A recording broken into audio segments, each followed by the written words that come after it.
నమస్తే, welcome to our channel. నేను సిరి. మహేష్ బాబు ఈ పేరు వింటే అసలు చాలామంది ఇట్లా ఆయన సినిమా ఎప్పుడు వస్తుందని ఎదురు చూస్తూ ఉంటారు.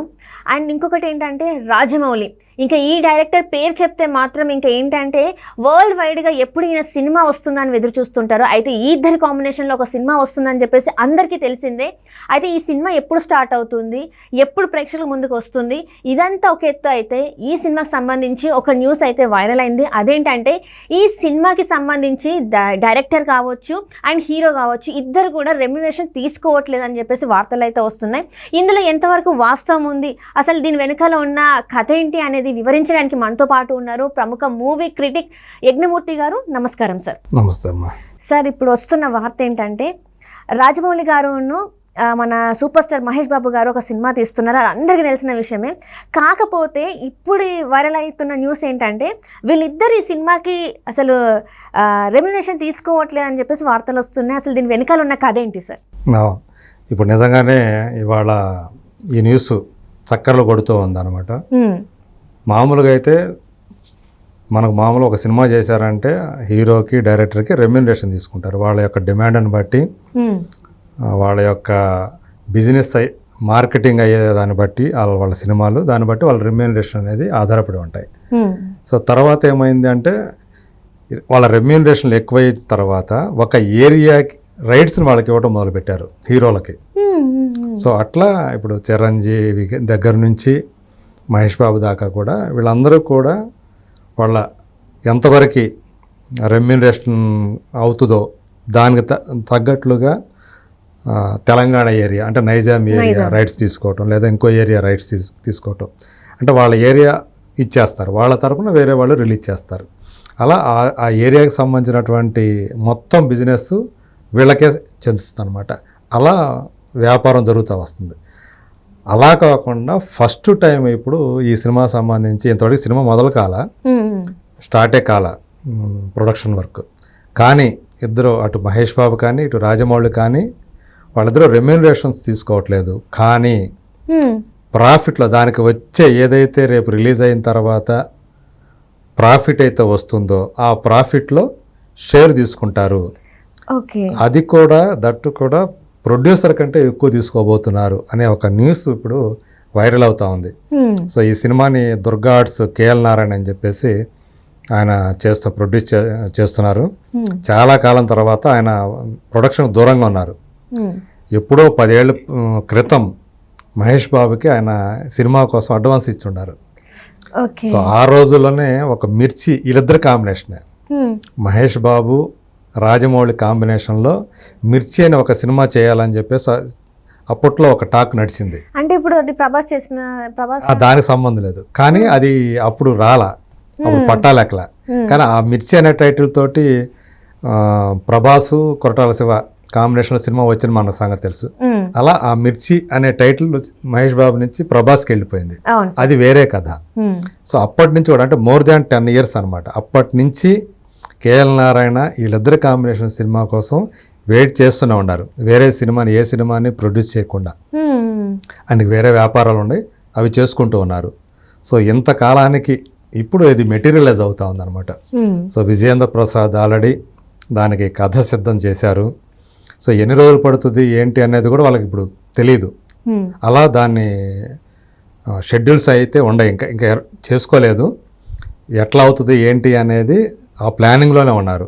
సో మనకు తెలిసిన సమాచారం ప్రకారం అయితే ఏప్రిల్లో ఈ సినిమా షూటింగ్కి వెళ్ళవచ్చు అని చెప్పేసి తెలుస్తూ ఉంది. కానీ ఈ లోపల దాని బ్యాకింగ్ వర్క్ అంతా జరుగుతూ ఉంది. అంటే యాక్షన్, దానికి సంబంధించినటువంటి యాక్షన్ సీన్స్, అలాగే మిగతా సీన్లు. సో ఏ సీన్లకి ఎవరు అవసరమో, ఏ టెక్నీషియన్ అవసరమో ఆ టెక్నీషియన్లకి ఈ వర్క్ ఆల్రెడీ అప్పచెప్పేశారు అనే ఒక సమాచారం మనకి తెలుస్తూ ఉంది. RRR వర్క్ సినిమాకి నేషనల్ అవార్డు తీసుకున్నటువంటి కింగ్ సాల్మన్ ఎవరైతే ఉన్నారో యాక్షన్ కొరియోగ్రాఫర్ అంటే స్టంట్ మాస్టర్, సో ఆయన ఈ సినిమాకు కూడా పనిచేస్తున్నారు అనేది మనకు అందినటువంటి సమాచారం. సో ఆయన తనకు సంబంధించిన వరకు ఆల్రెడీ స్టార్ట్ చేశారని చెప్పేసి తెలుస్తూ ఉంది. కానీ సెట్స్ మీదకి వెళ్ళటం మాత్రం ఏప్రిల్ నుంచి వెళుతుంది అనేది ఇప్పటివరకు మనకి తెలిసినటువంటి సమాచారం. Okay sir. అయితే ఏంటంటే ఇప్పుడు ఇంతవరకు చూస్తున్నట్టయితే ఒక హీరో రెమ్యునరేషన్ వచ్చేసి కొన్ని సందర్భంలో 100 కోట్లు కూడా తీసుకున్నట్టు మనకు తెలుస్తుంది. కొన్ని సినిమాలు పెద్ద పెద్ద హీరోలు అంటే నార్త్లో ఆల్రెడీ తీసుకుంటున్నారు కూడా. సో ఇప్పుడు ఇది చూస్తున్నట్టయితే సినిమాకి రెమ్యునరేషన్ తీసుకోకుండా షేర్లో అంటే ప్రాఫిట్లో వచ్చిన షేర్ మాత్రం తీసుకుంటున్నారు. అంటే దీని వెనకాల ఏమన్నా కారణం ఉందంటారా సార్? అంటే ఇంతవరకు జరగలేదు ఎక్కడ కూడా. అంటే దీని ఎంత బడ్జెట్ అవుతుంది ఏంటి అనేది ఇంకా అంటే వీళ్ళకే తెలియట్లేదు అనమాట. సో అందుకని ఎంత అవుతుందో తెలియదు, కానీ పెట్టడానికి ఎంతైనా పెట్టడానికి కేఎల్ నారాయణ ఆయన సిద్ధంగా ఉన్నాడు. బట్ అందు గురించి ఏంటంటే రేపు సో ఈ బడ్జెట్ అంతా దానికి సంబంధించిన పెట్టుబడి అంతా ఆయన పెడతాడు. సో రేపు ఎన్ని రోజులు దీనికోసం కేటాయించాలి అనేది కూడా మహేష్ రాజమౌళికి కూడా తెలియదు. సో మొత్తం వాళ్ళ యొక్క టైం ఈ ప్రస్తుతానికి దీనికే పెడుతున్నారు. సో అందు గురించి ఆ టైం అనేది ఎంతో తెలియదు కాబట్టి ఇంతని రెమ్యునరేషన్ అనేది తీసుకోకుండా ఫస్ట్ టైం అంటే మన తెలుగు ఇండస్ట్రీలోనే ఎప్పుడూ లేని విధంగా ఆ సినిమా సంబంధించి సినిమా రిలీజ్ అయిన తర్వాత వచ్చే ప్రాఫిట్లో షేర్ తీసుకుంటారు అనేది మనకు తెలుస్తున్నటువంటి సమాచారం, ఇప్పటివరకు ముందస్తు సమాచారం. సో అందులో కూడా అంటే ఇప్పుడు సపోజ్ 100 రూపీస్లో సో వీళ్ళు ఒక 35%, మహేష్ ఒక 35%, రాజమౌళి ఒక 35% తీసుకుంటారు అనేది ఇప్పటివరకు మనకి తెలుస్తున్నటువంటి సమాచారం. ఇది ఇప్పుడు సోషల్ మీడియాలో చర్చనీయాంశమైంది. సో ఈ రకమైనటువంటి ప్రాక్టీస్ అనేది ఇప్పుడు దాకా లేదు. సో వెళితే రెమ్యునరేషను లేదంటే స్టార్ హీరోలు ఒక ఏరియా వాళ్ళకి ఇచ్చేసేయటం. సో అది నడుస్తూ ఉంది. సో ఇప్పుడు ఫస్ట్ టైము అసలు ఏమీ లేకుండా నేరుగా ప్రాఫిట్లో షేర్ తీసుకోపోవడం అనేది ఇదే ఫస్ట్ టైము. సో మరి ఇది అంటే దాని యొక్క బడ్జెట్ దాన్ని దృష్టిలో పెట్టుకొని, ఎందుకంటే ఇది గ్లోబ్ ట్రాటింగ్ ఫిల్మ్ అని చెప్పేసి ఇదివరకే చెప్పారు.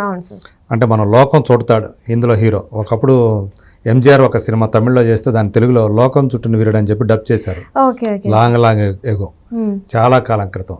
సో అలాంటి ఒక లోకం చుట్టే కథానాయకుడు హీరో అనమాట ఇందులో.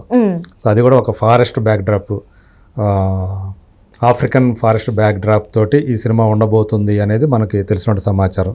ఇందులో ఒక స్పైగా కనిపిస్తాడు మహేష్ బాబు అని చెప్పేసి.